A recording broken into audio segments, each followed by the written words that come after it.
ওই রকস্টারের সাথে মানে পুরা যায়, আর কেউ যায় না, ওই যায়। মানে আমাদের বাংলাদেশের মধ্যে নায়ক হলে মনে হয় ওই আছে।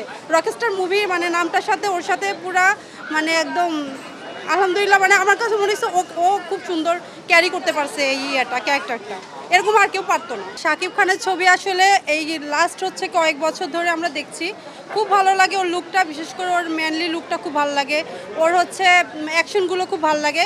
তো এবার হচ্ছে যে ওর একটু ডিফারেন্ট লুক না, রক স্টারের লুকটা আমাদের কাছে খুব বেশি ভালো লাগছে।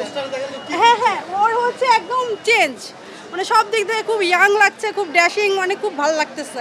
এর আগের মুভি যেমন তাণ্ডব দেখেছি, বরবাদ দেখেছি, ওগুলো চাইতো এবারের লুকটা বেশি মানে সুন্দর, মানে আমার কাছে মনে হচ্ছে ওকে খুব বেশি মানে ইয়ে লাগতেছে, কি বলবো, মানে এই জেনারেশনের, মানে এখন বর্তমান জেনারেশনের সাথে একদম পুরো মানে একদম, হ্যাঁ একদম অ্যাডজাস্ট হয়ে গেছে।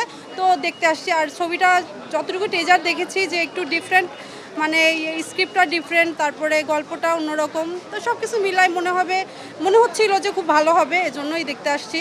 আর আমরা সবসময় কিন্তু শাকিব খানের ছবিই দেখতে আসি এবং সপরিবারে দেখতে আসি আমরা।